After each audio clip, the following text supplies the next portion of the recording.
Out the microphone. Can everybody hear me okay? Yes. Okay. I thought so. So I cannot tell you how grateful I am to each and every one of you for being here today. I know it's such an odd circumstance. Todd's been gone for 791 days. And the normal cadence of these things would be that someone passes and you get all the things arranged. And having done a few funerals in my life, there's a mechanism that goes and you roll and you do your speech and you do your thing. And obviously with COVID, I just didn't feel it was appropriate to try to do something in a small or outdoor space or with masks because Todd was such a beloved person. He had so many friends. I cannot express to you how many people that I didn't even know reached out to me after his passing. And so it was a real challenge not being able to celebrate him. And so I've been waiting for this day with anxiety and anticipation, and I'm going to do my best to get us rolling here and some things that I feel like I need to say about my brother.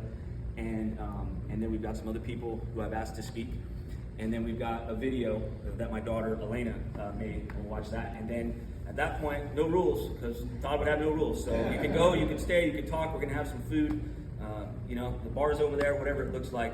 And I think he would want that for people that he loved and to be here and to enjoy each other for as long as it goes. And if people have to go back to work, that's good too. So anyway, I wanted to address kind of the way that we did this as an invite only kind of thing. So, some of you know, some of you don't. Toward the end of Todd's life, he had some people who really kind of took advantage of him.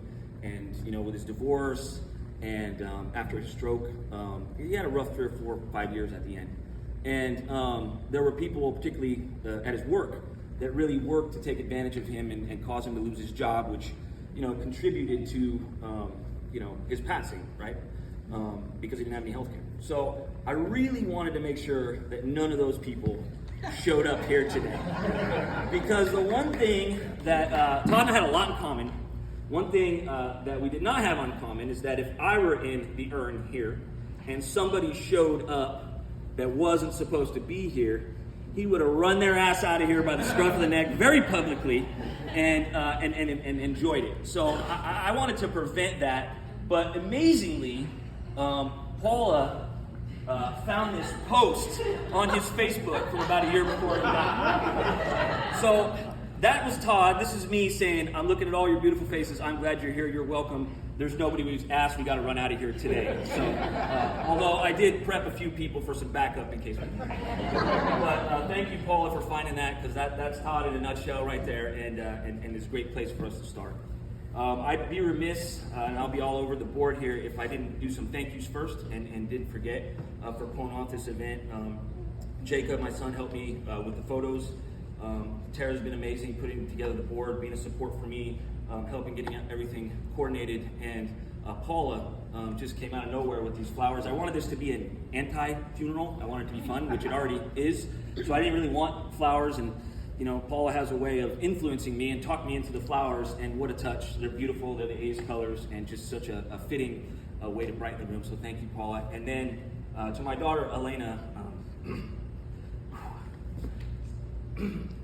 So everything that's happening here today, coordinating the venue, the food, everything. She dealt with the venue. She paid for it. She everything here is all because of her, and including the video. And I have such enormous gratitude for that, because I don't think I could have pulled it off. So thank you, honey. Appreciate that very much. All right.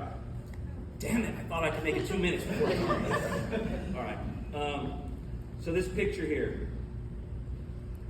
So I'll start with a story, hopefully that'll help warm me up so I don't fall apart here. And this is a story. Todd, after he lost his job and he was working on getting him another job or whatever, but he planned a trip to Bodega Bay and with Nicole and with the kids. And he called me and he said, "You want to go to Bodega Bay?" And I said, "Why the hell would I want to go to Bodega Bay? I've never been to Bodega Bay. I've made it this far. Why would I want to go?" So and, right. Huh? Yeah, very much. So, interestingly, I was between jobs, and I had a week, 10 days. It's the only time I hadn't had a job and had to go to work since I was 19. And so, for some reason, he talked me into it. And this is literally 2 weeks before he passed away. And so he talks me into it, And so he sends me the directions. Actually, Nicole sent me the directions, but it was bad directions, right? So, and we're like, end up on some 1-lane road by the ocean, but like an hour away. No cell service, and anybody that knows me well knows I'm not a patient person. So I was hot, boy, and I was looking for my nicotine gum, and I was pissed off. And so anyway, we finally get it, and we get there, and he's standing out front of this Pappy's Cabin, this place that he stayed. It was on the beach, just what you see here, and he's holding a Bud Light like this, like a peace offering, right? And he knows I'm just hot, right? And then I got out and I just said, all right, let's have a good time. And I'll tell you what, at that point, we went down to the beach, and we're sitting here, we're having this conversation. Tara got this picture, just Candy, we were talking. And so I vividly remember this conversation, and it's meaningful for me today, and a great place to start, in that we're having a conversation. He'd had a rough run, and we were both very optimistic about both of us getting to move back to Northern California. He was coming from Reno. I was coming from San Diego to get to spend time together. Life seemed to be on a real uptick. My change in jobs, and it was, we were optimistic for him. And anyway, we were having this conversation, and we were just so enthusiastic about life and where it was going. And it was a really, really great conversation to have. It was the last really deep conversation I think I had with him. And so we're at this point right here, and he says, we should spread Mom and Dad's ashes here at Bodega Bay. I'm like, dude, I don't think Mom and Dad even came to Bodega Bay. Why the hell would we put the ashes here? Shouldn't they be somewhere that has some meaning? And he's like, bro, they're in my storage unit. I'll get your point. And then I vividly remember, he said, well, you don't have to worry about mine. Because when you get mine, I'll tell you exactly what I want done. I want half of them spread at the Oakland Coliseum, and the other half in an ashtray in the Kino Lounge at the Pepper Mill in Reno. And so those of you that knew him as an adult know that that's exactly what he said. So I am not going to do that. He's here. And he's pissed, but we're not doing that. Mostly because I don't want to get arrested, because I don't think that's legal, right? So anyway, so he's been gone 791 days, and I feel like I need to talk a little bit about his death, and then I really want to talk about his life. But the week that he passed, he thought he had COVID, right? He was having chest problem, and in July of 2020, anything was COVID, right? And it took 4 days to get a test, and he didn't have any health insurance. And I saw a lot of the texts that many of the people in this room were sending him, like, dude, just go to the doctor, right? Just go. And he was so stubborn, and he wouldn't go. But so many people were communicating with him, and he got the appointment for Friday. And so we're checking in with him, and he's sending all these texts, and he's fine. He wasn't fine, clearly, but he's sending those text messages like he would send, that I'm sure he sent to you, where he'd get me every time. It says it's like a story, and you open it, and there's a picture of the same guy in the same pose, not dressed, with a different background, and he used to get me with it all the time. I would click on that and look at it. So he's there, and he's being goofy, and so I was talking to him, like, if it gets any worse, you're gonna go to the doctor. And he's, yep. And so it was Thursday night, and I was in Morgan Hill, and Tara just gotten there, and I get the text from him, and it just says ambulance. And my heart sank, and I knew it was rough. And so anyway, I had changed phones. I had his phone number, but he lived on a property with my cousins and my aunt. And so I tracked down the phone number, I called, and they said, my cousin Justin, he said, I said, how's Todd? And he said, not good, they're doing CPR. And so Tara and I got in the car, and we drove, and it was about a half hour later, I got a call from the sheriff that said that he'd passed. And he told me that Todd had, they'd gotten a pulse back, and that he was working, that they thought he was gonna come back, and ultimately he did.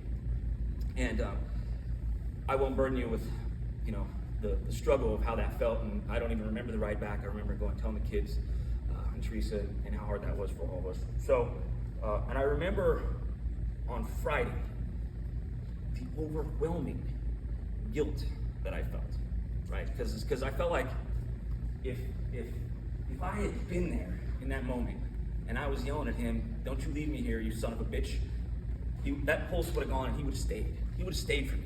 He would have stayed. I know he would have stayed. And so I just felt this overwhelming guilt, and I was angry. And so that was Friday. So Saturday morning, I wake up, and I'm looking out the window, and I swear to you, I had a conversation with him in my head. It was like we were on the phone. And I was ripping his ass for leaving me here. And he was crying, and he was apologizing to me and told me it was his fault. And we had this conversation, and in that conversation, I said to him, you know what? You did what you said you were going to do. You called the ambulance too late, and I'm going to let you go. And I realized in that moment, as I talked to him, and I believe I really did speak to him, that he wanted to give me the gift of allowing me to relieve that guilt, right, that I felt. And I realized right then that as much sorrow as I felt and still feel that he's not here, that in that moment where the pulse was coming back, he had a choice. And if I were there hollering at him, he would have come back, but he would have come back for me. And the last 4 or 5 years of his life, those of you that knew him at that time, were really hard with the stroke, the divorce, the employment. And I truly believe that in that moment, whatever was in front of him, hopefully getting to be with the loves of his life, my parents, and then what was behind him, he chose to go.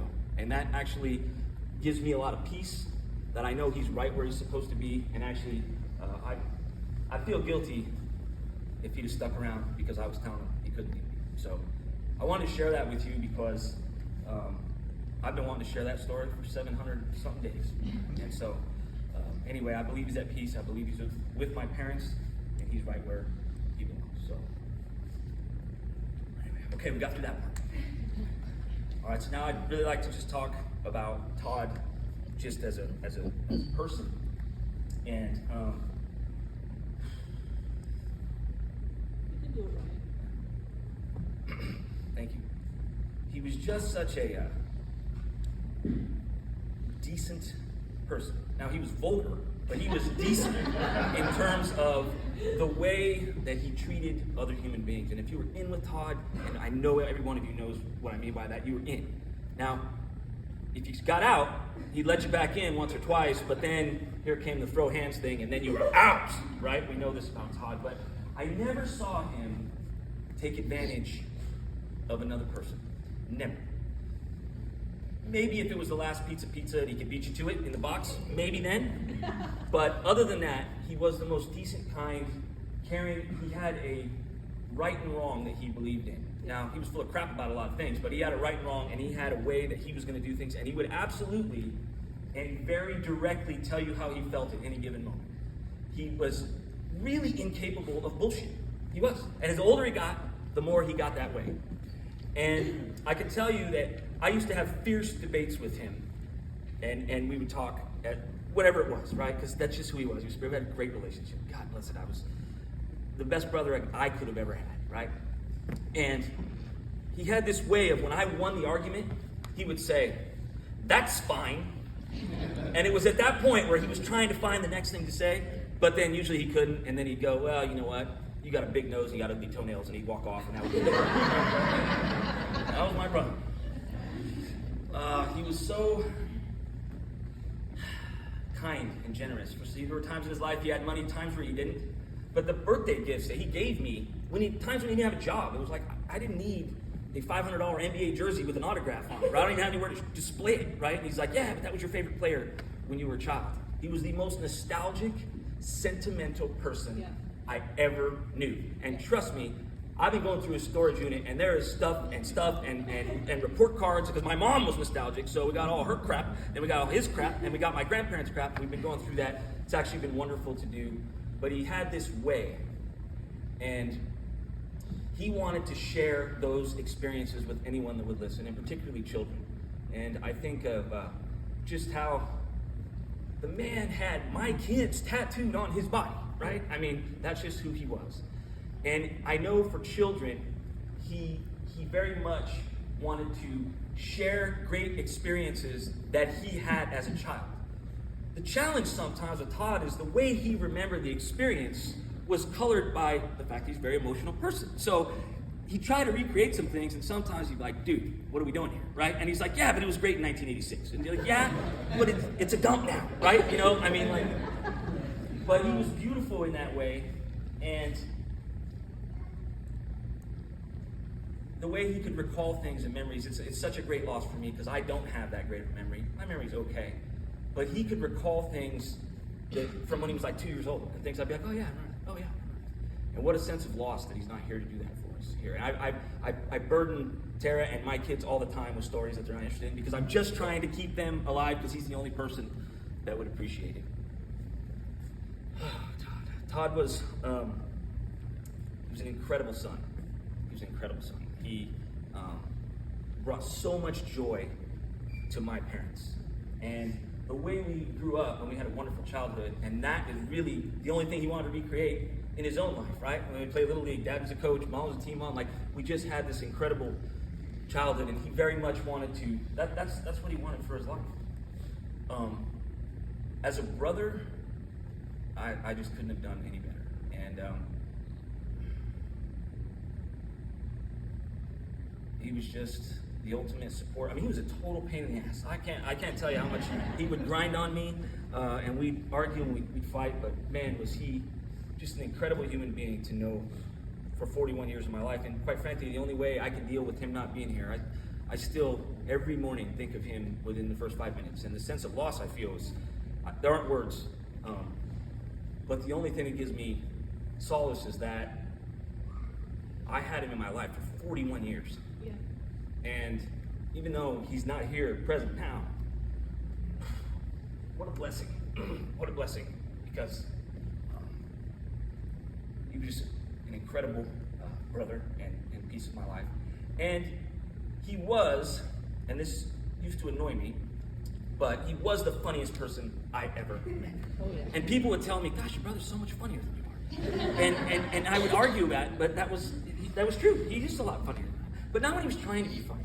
When something happened, he had this odd wit about him, where he would tweak the perspective of the way he described it, and he'd be like, yeah, that's exactly right. And a lot of time there was a lot of profanity in it, or something that was completely inappropriate, but he would tweak it and drive it to that place, and you go, God damn, he's totally right. That is what that is.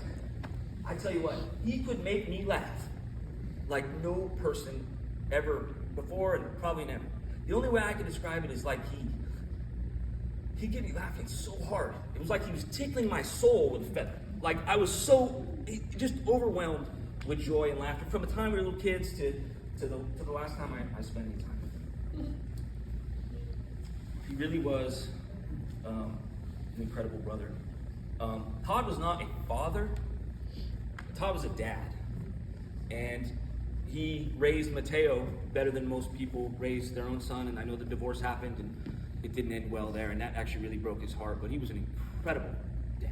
Yes. And that's all he really ever wanted to be. And you know, because you guys were close to him at that time, right? And that really took its toll on him when that part of the relationship ended. And when we were on this trip, after we had that conversation, he cooked this incredible dinner, and then he drove us around the town, and he loved to be the aficionado, right? He's showing me around Bodega Bay. That's where they film the birds, and that's where the best clam chowder is, and this is where you can get a nice margarita, right? Like I gave a shit, right? But that's just his own, right? Like that's where he's happy, right? So I'm letting him do it, and so we get back, and then he does this dinner, and we played board games. It was Tara and I and Tara's two of Tara's kids and Nicole and her 3 kids, and we just had the most amazing time. It was the happiest I saw Todd in the last 5-6 years of his life. He was in his zone. He cooked the food, and we were playing board games, and we were teasing each other. And I think I made some wholly inappropriate comment and not wanting to be on his team because he'd had a stroke, and you know, it sounds horrible now, right? But at the time, calling him Strokey at the table was kind of funny. And then, of course, he whipped me in the intellectual board game, and so that was our relationship. But it truly was. So as I tried to tell this story and I got sidetracked, I am so grateful that I went on this trip. I'm so grateful we went, and I'm so grateful that Nicole was there, and we just had a wonderful time. The next day, I was battling a pretty fierce hangover, and so he took me to the golf course at like 6. He made me breakfast. We got in the car, we drove to the golf course, and it was during COVID, so they wouldn't let us ride in the same cart. And the guy's like, well, you got to live together if you want to ride the cart. You know what county this is? This is how we do it here. And Todd says, well, we do live together. And I went, yep. So we got to ride in the car together. So, and in typical Todd fashion, he's telling me where to hit it on the golf course or whatever, right? And I actually did good for the first 4 holes. And then this fog rolls in. And I go, where do we go now? And he goes, oh, right over there, right? So we were playing for a couple bucks, right? So I get up and I hit it. And we drive up, and there's a goat pasture where my ball was. It's out, it's gone. I made it 9, and I think he took me for the $4 or whatever. But anyway, that was a wonderful time. I will say that the thing about Todd that's really remarkable is the glory and the tragedy of Todd are so tied together that I can't separate them. And what I mean by that is Todd gave me the greatest gift that maybe anybody has ever given me, and it's simply that he believed in me. Ever since I was a little kid, he was the biggest support, and he was my little brother. And there was nothing that he thought I couldn't do. I mean, he just was my big. If I screwed something up, he'd say, "You'll get him next time." If I did well, then he was there to cheer. And as someone who grew up with low self-esteem, that was really important to always have him in my corner. And I'm sure that many of you in this room felt that support, that inspiration, that encouragement. Get him next time. Or something went bad and it was somebody else's fault, right? The umpire was a shithead, right? That wasn't a strike, right? He was that guy. Always that guy. Always, always, always. And even when I argued with him or whatever, I always felt better after I talked to him. And I know many of you here know exactly what that's about.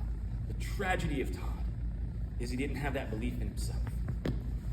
And one of the few regrets in my life is that I could not reciprocate that to him, because anything good that I've achieved in my life, up until the last couple of years, he was right there, cheering me along, encouraging me, picking me up when I was down. And such a tragedy that he didn't have the same belief in himself.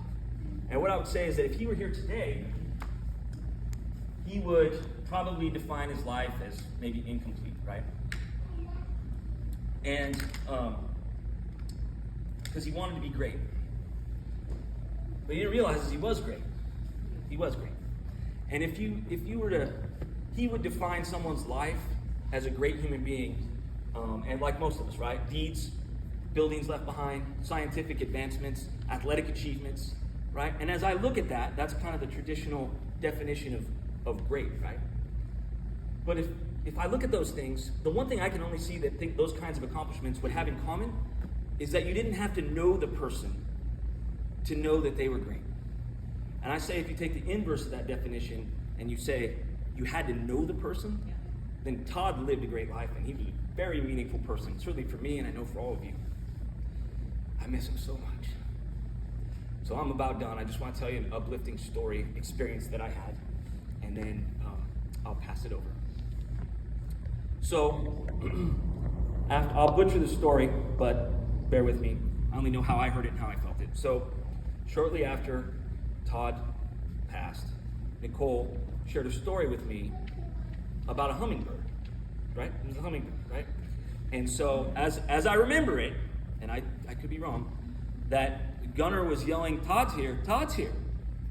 And she came running around, and it was a hummingbird, right? And I just thought, gosh, what a beautiful, beautiful thought. What an amazing thing to witness. That is just beautiful. And so I moved into my apartment in Morgan Hill, finally got out of the hotel. And it was a decent apartment, but I was on the inside, and it was all stone. There was one Charlie Brown-looking tree kind of in the courtyard. And there's all these pigeons. Pigeons. And you know when they flap and it's all noisy and they're flying over and there's pigeon crap everywhere. And I'm sitting there, I'm having my coffee. And I just moved there. It was a Santa Cruz fires. The sky is orange. And I'm just sitting there. I'm just miserable. And I'm just sitting there. And I look over at this pigeon. And I go, well, that's just great. That's just great. Gunnar gets the hummingbird. And I get these pigeons shitting on my balcony right here. How's that fair? I was jealous. And literally, within 3 seconds, a hummingbird comes out of nowhere. And right off the balcony, 3 feet away, stood there. Flapped his wing, whatever you call it, he was there, right there, and just looked me in the eye, and I was overwhelmed. And so the bird flies away, and to this day, now that I've moved to El Dorado Hills, I'll be in the neighborhood and I'll be walking or running on the street, and I'm sure it's not the same hummingbird, but there's a hummingbird that will come up and it will leave the tree at times, and it will go into the middle of the street, and it'll hover there, and as I'm walking, I'll walk towards it, I'll get close to it, and then it'll fly forward, and this will go on for hundreds of yards. And I have to believe there's some meaning to that. And thank you for sharing that story with me, because I think about it every day. So, that's really all I have to say. I can't believe I managed it this well. Now I'm going to grab a tissue and sit down and let some other folks talk. So anyway, thank you for bearing with me as I meandered around talking about my brother and how much he meant to me. Thank you all for being here. So, Amy, would you come to me? That's a hard act to follow. That's okay. Can you all hear me okay? Without the microphone? The school teacher in me wants to have my notes, so bear with me here. First of all, thank you, Ryan, for inviting me to speak about Todd as a little boy. I'm very honored to speak on his behalf. I'm Cousin Amy, should introduce myself. We all grew up together. And thank you all for coming to celebrate his life today. Can you hear okay? The first Technicolor memory I have of Cousin Toddy is of his first birthday party. My grandparents and I packed our things and headed out to Modesto, where Teta Cynthia, Uncle Barry were living at the time with the boys. It was a cold November day, 1979, and I was excited to spend time with my cousins, especially the new baby, Cousin Toddy. That's what we called him for many years, even though I know he probably hated it. I remember distinctly the moment we sang happy birthday to him. He was propped up in his little wooden high chair, surrounded by all of us. His parents, Ryan, Noni Martha, Grandpa Wally, Aunt Brenda and her family and other family and friends, all staring at him with anticipation and curiosity. Teta Cynthia, always the consummate chef and baker, made Cousin Todd his very own beautifully decorated rectangular shaped cake with a big singular candle on top. Toddy at first seemed mystified as he stared back at us, many of us strangers to him up until that day. And perhaps he did not entirely understand what was going on, but he was undaunted by all of it. No tears, took it all in stride. His look of curiosity and wonder in that moment was one that I would come to know well in the following years. There he was, sitting still with a sparkly twinkle in his ever-widening hazel brown eyes, as if he was privy to some special secret that only he knew and was unwilling to share. Although I cannot remember if he actually blew out the candle, once the song ended, he waited a beat, scanned the entire room, and in one last decisive wallop, he grabbed the entire cake, squeezing it through his fingers, squishing, squishing, squishing. Bit by bit, repeated wallop by wallop, finger lick by finger lick, Toddy slowly yet purposefully ate around the corners of that cake, then towards the inside, walloping the cake time and again, licking the frosting meticulously as all the kids just stood around and stared at him with a bit of jealousy and awe. Looking back, I realized that this was such a Todd moment. Although he started out slowly, perhaps introspectively at first, once he got going with a little bit of momentum, there was no stopping him. Courtesy or other proper behavior be damned. At 1 year old, he knew that this moment was his, that the cake was for him, and instinctively he understood what to do with it. Candidly, Todd did what all of us kids wish we could have done, and probably never had thought of doing even if we were given the chance. Wallop by wallop, he did it unabashedly and with gusto, while the family giggled and looked on, mere spectators to Toddy, living his best life, but always on his own terms. Now our family was big. We were loud, gregarious, multi-generational, and we spent a lot of time together. Every afternoon, we would gather at the family house on E Street in old downtown Roseville, and the adults would sit around Aunt Martha's table, inhaling both coffee and cigarettes in equal measure, while discussing all the world's affairs. At any given instant, 3 to 4 conversations would be going on simultaneously. The voices rising with each point that needed to be made. Being seen and heard, as a kid particularly, could be a challenge. When Toddy was a little older, Teta Cynthia brought him to Noni Martha's for the day. My grandparents and I came to see him and to visit with the family, as was our daily custom. As we arrived, here came Toddy to the kitchen, cute as a button, as he immediately began saying, "No! No!" Walking around, he came to me, "No! No!" Went to my grandparents, repeating the same thing over and over and over again. Nobody understood him. Well into the evening, as Aunt Martha would later tell it, Todd continued to walk around the house, nonplussed by anyone's lack of understanding, and continued to say, "Nup! Nup!" insistently, slightly more emphasized each time, and repeating it in a variety of ways, hoping to get the point across. As I understand it, the mystery was solved later that evening when Aunt Cynthia came to pick him up. Apparently, Toddy had seen a can of 7-Up somewhere, and had been asking all day for someone to please share a little bit of their drink. Poor little guy. I think all the adults felt ridiculous for not understanding Todd, but even then, Todd outsmarted everyone in the end. He may not have yet been very verbal, but as was often the case with Todd, his instincts always kicked in, and he understood innately that the squeaky wheel gets the grease, especially in our large and loud family. And if you want anything, be loud, be persistent, and keep asking until the point is made, right? Perhaps this is why Todd and I always had a special relationship, especially... All right.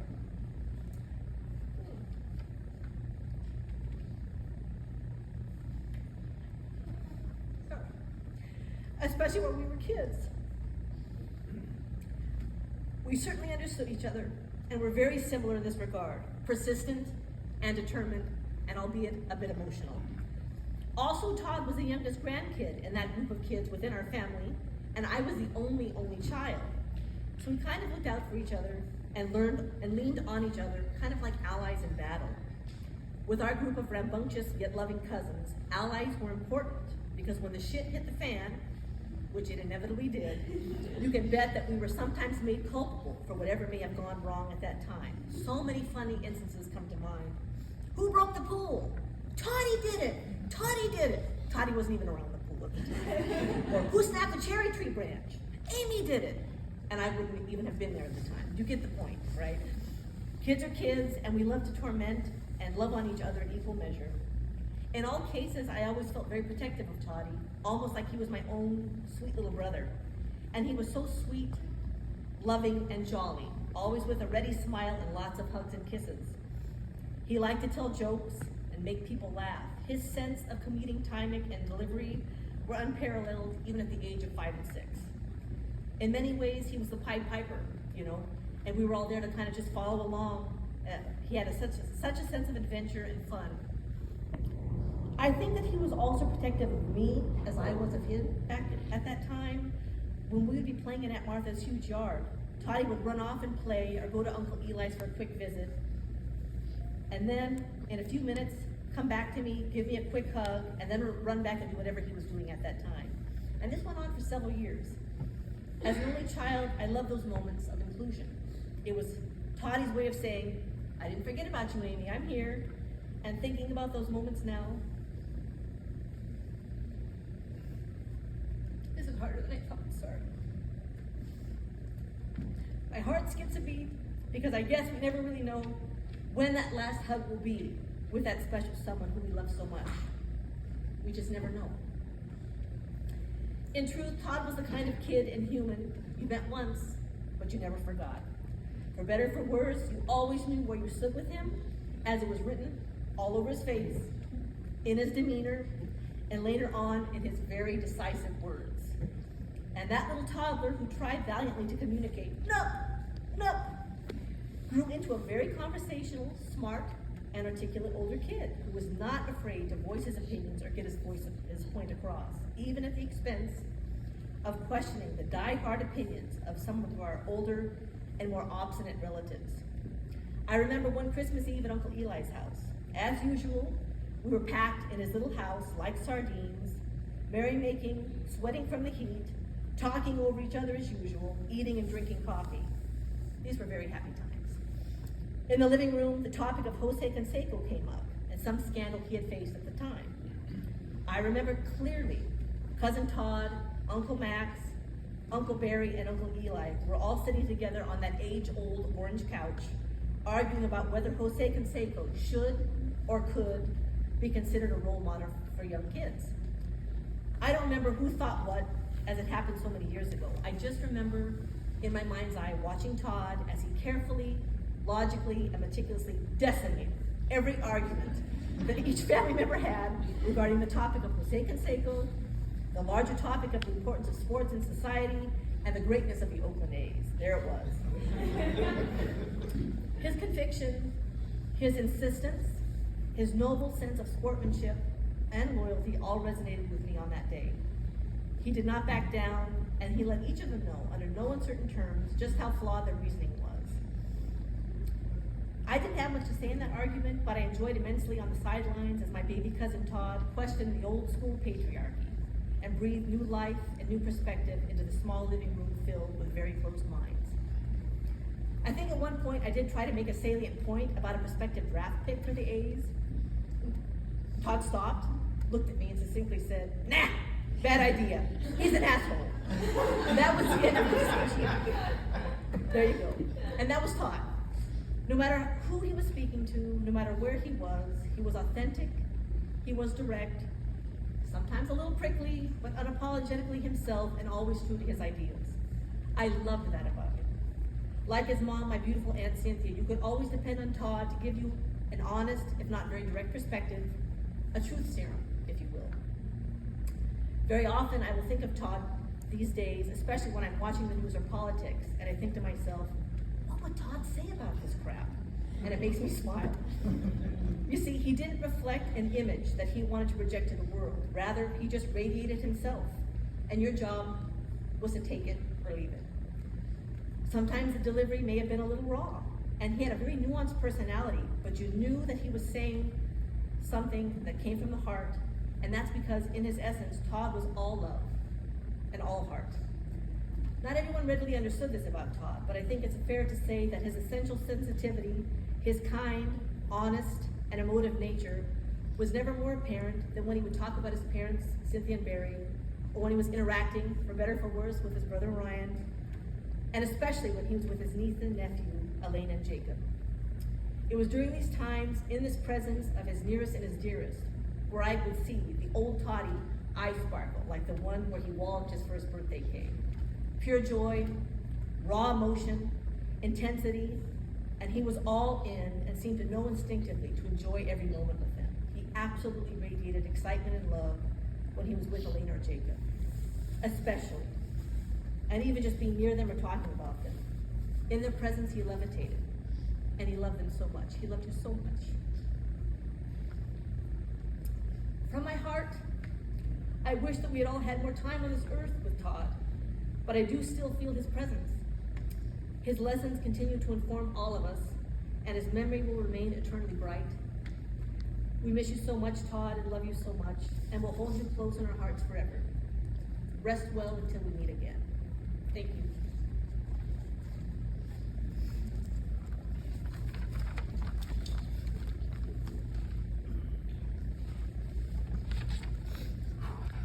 Jody, did you bat third for us here? You put the jersey on?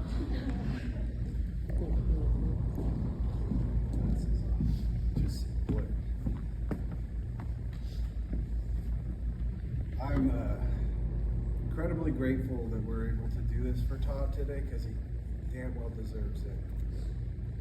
He is, he's my guy. He's my best friend. He's always been my best friend since I thought that was a thing. My family moved to Sacramento. It was a sophomore year of high school. I think I had at that point, I had a fairly low self-esteem myself. And I was kind of trying to find my friend group and, I kind of wasn't, these guys are cool, but not so much. And then Todd came, I don't even remember, it was just kind of came out of nowhere to just like bring me into his fold. And we were kind of inseparable, like after a short period of time. So much so that my mom would call him my girlfriend. We went stag to dances all the time because we had so much fun. He was, and he hated this reference, and I know why, but I'm going to say it anyways. He was the Chris Farley to my David Spade. I was the the dry-witted type, very serious, tend to panic at situations. Todd is the antithesis of me, and I loved everything about him. He was loyal, and that's something that I feel is personally is kind of been lost. And you know, to Ryan's point, he was just incredibly grounded and stood for what he stood for. You know, he was just an amazing person to be around all the time. But mostly, we had a ton of fun. I mean, our relationship was, we would be there for each other no matter what. He was there for me through, you know, breakups and moves. He'd come down to visit me in Long Beach. I was down there for a couple of years. And you know, as friendships go, sometimes we had down times and up times, as girlfriends and boyfriends do. I remember one time that I had said something that was very mean and unlike my character, and we kind of went through that. But it got real for me in the thought that I could lose somebody that's so close to my heart. You know, we level set, and we've been ever since we've been great. You know, having him in Reno for a period of time, that was kind of hard. You know, a lot of us, I think the last 2-3 years has been a challenge, let's be real, in terms of COVID and everything else. And I really could have used him the last couple of years. He is that type of friend. No matter how he was feeling, you would finish a phone call with him and you would feel better. He would lift you up when he had nothing, and his circumstances weren't great, because he loved me, he loved everyone in this room. And it wasn't fake love, like just trying to get what he wants. It was real. And it's not as common as you might think, I think, in my experience. So just as Todd, just in the last year or so before his passing, I'd gone through a divorce, and kind of life had kind of hit me in the face a little bit, and we were bonding again, which was incredible. I just remember being, and this is why his passing was really hard on me, was he was, we were kind of reigniting our friendship. He had just come over to hang out with my kids, like I said, going through divorce, and he was that dad, he came with ice cream sandwiches and popsicles, and my kids loved him just immediately. And everybody that met him loved him. He was the guy in the room that would make everybody laugh. I can't say enough about Todd, and I feel like I'm rambling, but he meant the world to me. I talk to him still.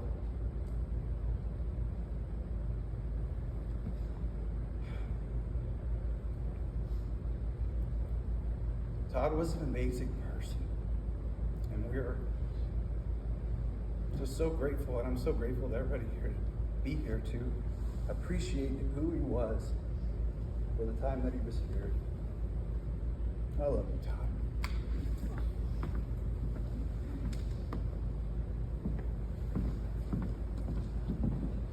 Thanks, Jody. Beautiful.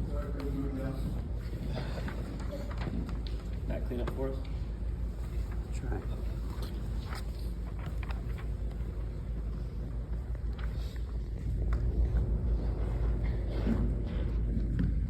So I'm going to do something that I normally don't do, and I'm going to try to read what I wrote, because I knew I'd have a hard time getting through this. So,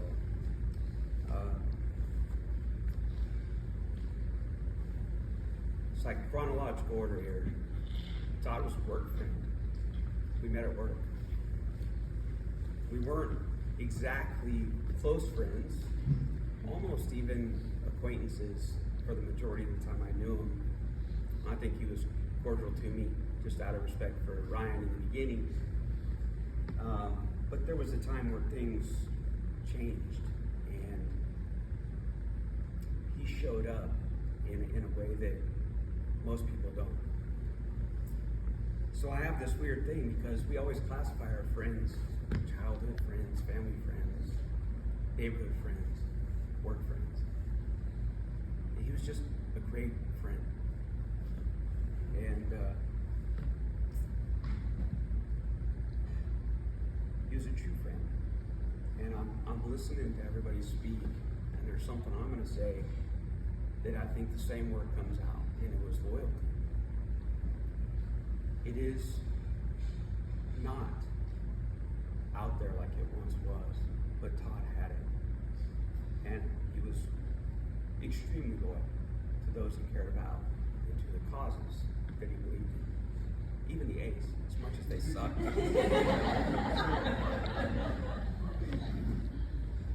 So I've known Todd since February of 2008. First time I met him, he was actually sleeping on a couch in Ryan's office right here in Lincoln.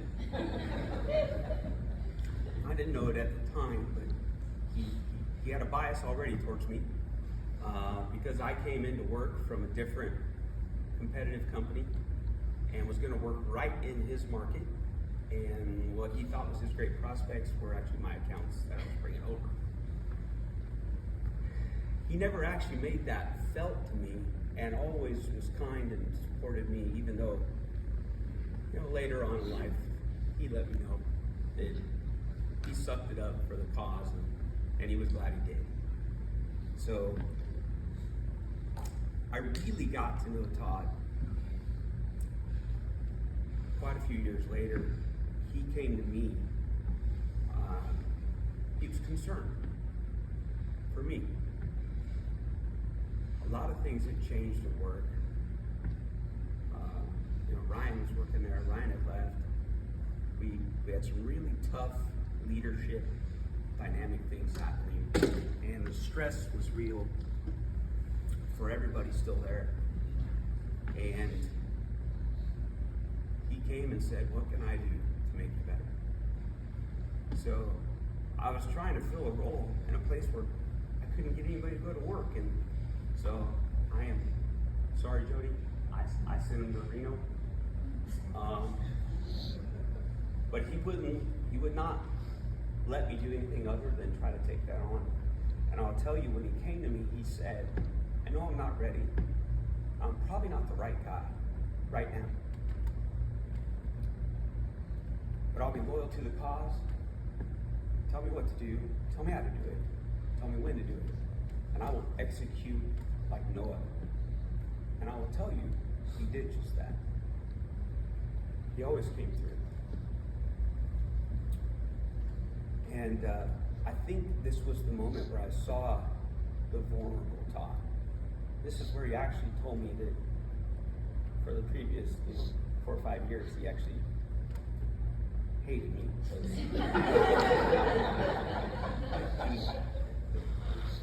In a strange way, I brought those accounts over, and he no longer could open them up, and the company was not as kind and forgiving a company as they should have been, and they might have let him go because of that. But we got him back on board where he belonged with us, and he was extremely successful, found his path, was doing great, and man, did he step up big when nobody else would. And I tried to give him everything I could to be successful,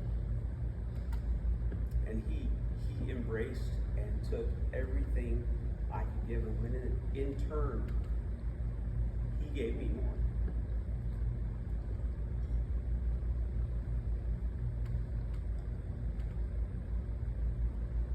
I gave him a lot of work, advice, coached him on how to smooth out that prickly, in-your-face talk.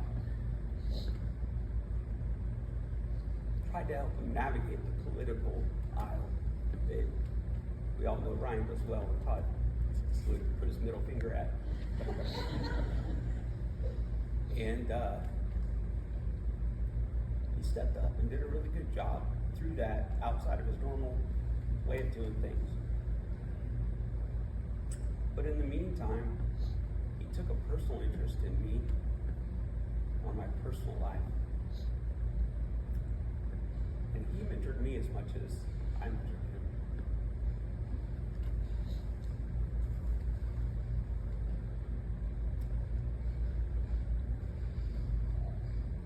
I had gone through some really tough times in my personal life. And he was the one person who was always there. He called or texted me every single day.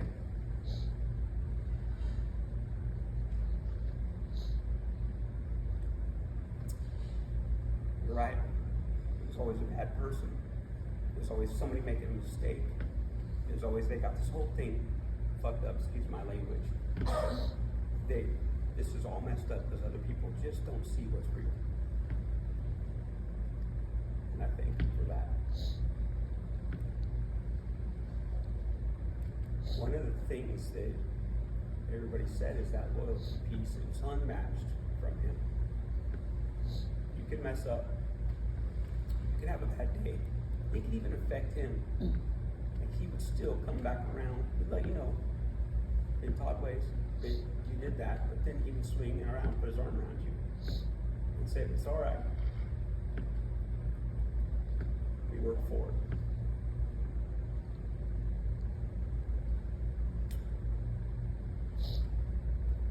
I personally have taken some of those struggles, and I was just telling Ryan yesterday, I have made decisions that are life-altering for me, my family, and my future, based upon the Todd gave to me.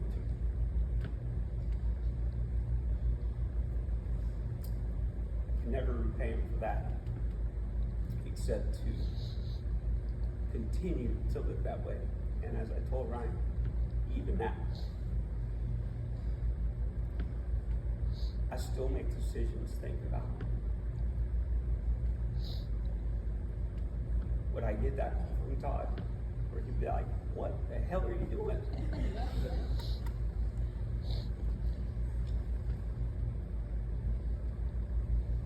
That's the talk that sticks with you.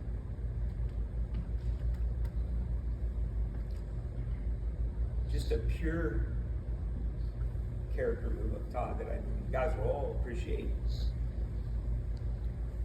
I had a group of friends and we would go to Reno every year in September. And we ride our Harleys up there at Street Vibes. And I didn't get my stuff together one year. Couldn't find an Airbnb. The hotels were sold out. Obviously, pre-pandemic, things were lively. Todd lived in Reno, and he specifically would not allow me to stay at a dive hotel. And he made me stay at his house. I say made me because he guilted me into the fact that if I didn't, it was disrespectful. I mean, he even cleaned up the dog slobber and hair. That's stocked his fridge with Coke Zeros for me.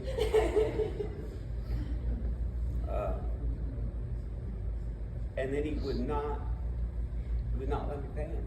And it was a group of us. There was, I think, 8 of us there, and he wouldn't take the money.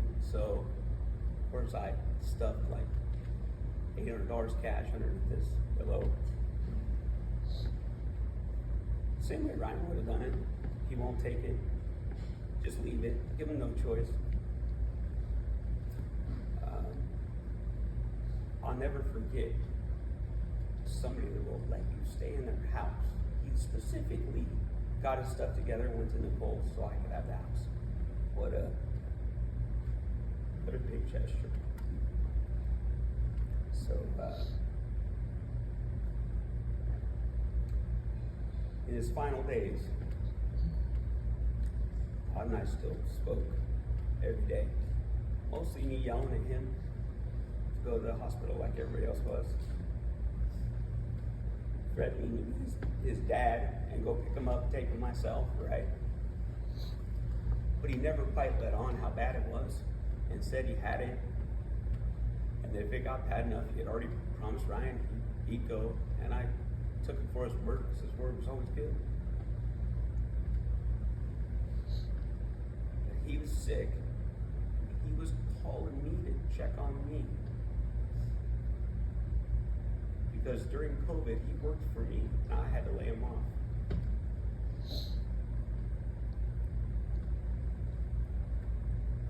He asked.